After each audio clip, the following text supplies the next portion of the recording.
The Valencia sun didn't shine that Tuesday. It stabbed, sharp, white, clinical, like a hospital lamp dangling above a patient who already knows the diagnosis. Inside the Aprilia garage, the world felt too clean for a rider who'd spent an entire year being ripped apart bone by bone. The air smelled like brake dust and antiseptic fear. Engineers talked quietly. Photographers lurked like vultures waiting for a misstep. The paddock knew exactly what Jorge Martín was. Not a returning champion, but a man walking into a battlefield with scars that hadn't even dried. He entered slowly, not with swagger, not with the aura of the 2024 world champion, not with the electricity that once made him the most explosive sprinter the sport had ever seen. He looked tired, and tired riders don't bluff well. His eyes told the whole story. A year spent healing instead of racing. A season spent watching Marco Bezzecchi steal the role that was supposed to be his. A championship defense that evaporated somewhere between Sepang, Qatar, Motegi, and the hospital bed he kept waking up in. By the time he rolled the Aprilia RSGP out for the Valencia test, he wasn't thinking about lap times. He wasn't thinking about development direction. He wasn't thinking about 2026 title preparation. He was thinking one thing on loop. Please, not again. Not one more crash. I just want to go home. That isn't the inner monologue of a killer hunting another championship. That's the voice of a rider who's been forced into survival mode after a season designed like a punishment. 11 ribs broken, collarbone cracked, feet, hands, lungs, all battered, all compromised. All reminders of how violently MotoGP can bend a career. And inside that garage, every time he zipped the suit, he felt the tremor. Not outside, inside. When a rider's body breaks, pain is simple. When a rider's trust in their body breaks, everything becomes complicated. So he sat on that prototype Aprilia, the bike that was supposed to carry the #1 plate into a new era, and felt no pride, no electricity, no hunger, only caution, only fatigue, only the dread of another headline that started with, Jorge Martín ruled out after. As the pit lane lights flicked green, he hesitated a beat too long, because he didn't want another lap. He wanted the test to end. And in that moment, Valencia wasn't a test. It was a knife pointed at the remains of his confidence. Was this the day Jorge Martín finally admitted that 2025 didn't just injure him physically, but mentally cleaved something far deeper? Comment your first reaction. To understand why Martín spent every Valencia lap whispering, "I want to go home," you must open the wounds in chronological order. Because nothing about his collapse was sudden. It was erosion, rain hitting the same stone until the edges finally crumble. Aprilia didn't sign Martín to be Bezzecchi's wingman. They uprooted their future for him. They believed in the #1 plate. They believed in his sprint destroyer violence. They believed in the cold, mathematical brilliance that won him Pramac's first Premier Class title. He was the man who went toe-to-toe with Pecco Bagnaia for 2 years. The man Ducati feared enough to drop after Mugello 2024 because they saw how quickly he could rewrite the championship order. Martín arrived at Aprilia as a king who'd crossed a border to start a new empire. But kings don't build empires from hospital beds. And 2025 became a brutal exercise in destabilizing him completely. Sepang test. The first cut, right hand fractured, left foot fractured, new bike, new factory, new expectations. And before he even finished a preseason week, he was already limping. Supermoto training, the second break. Left hand fractured while training. Critical because Martín's riding style depends on violent mid-corner micro-corrections, fingertip control, and rear brake modulation. Aprilia's engineers had barely begun shaping the RSGP around him, and already the rider was half functioning. Qatar GP, the fall that shattered his year.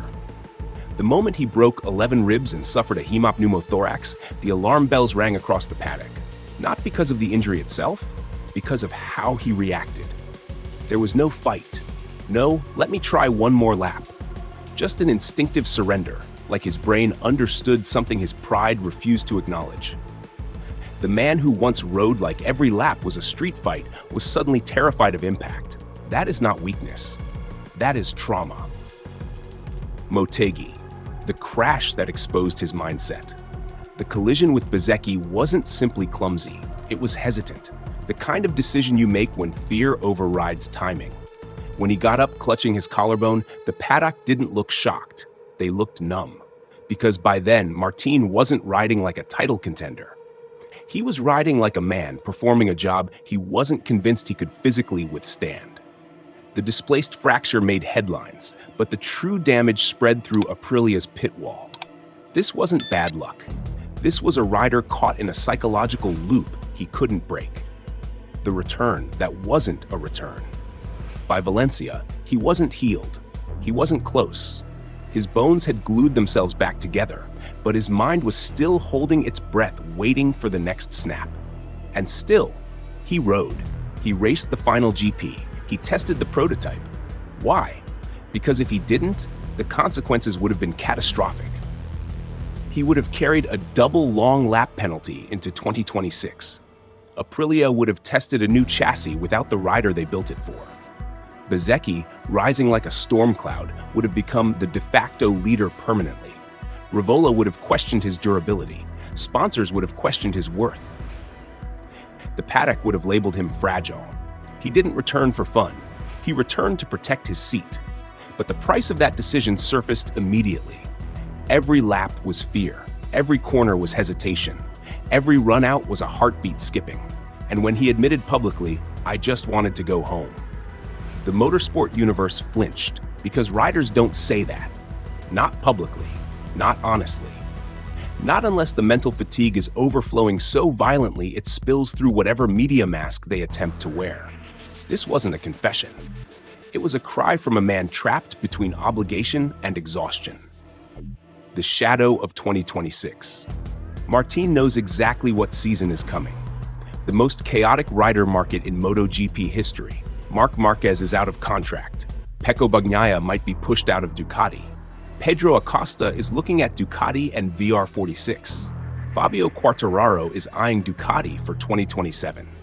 Bezzecchi has established himself as Aprilia's blade. Teams are watching every lap with calculators in hand. No rider is safe, not even a former champion. And Martín, after a year spent in hospitals, enters 2026 already needing to reprove himself. This is why Valencia broke him mentally. Not because of the pain, but because he knows an entire grid is sharpening knives for the next contract cycle. He knows Aprilia has other options. He knows the age of sympathy doesn't exist in MotoGP.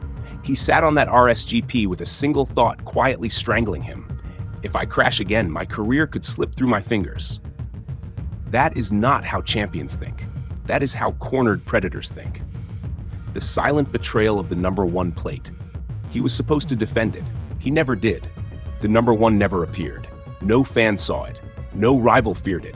The symbol of supremacy, erased by injuries, timing, and terrible luck. In 2024, Martín called himself the King of Saturdays. In 2025, Marc Marquez erased that entire identity in a single season. He won sprints with a violence that redefined dominance. Meanwhile, Martín was watching most of them from hospital screens. This is where the psychological fracture becomes undeniable.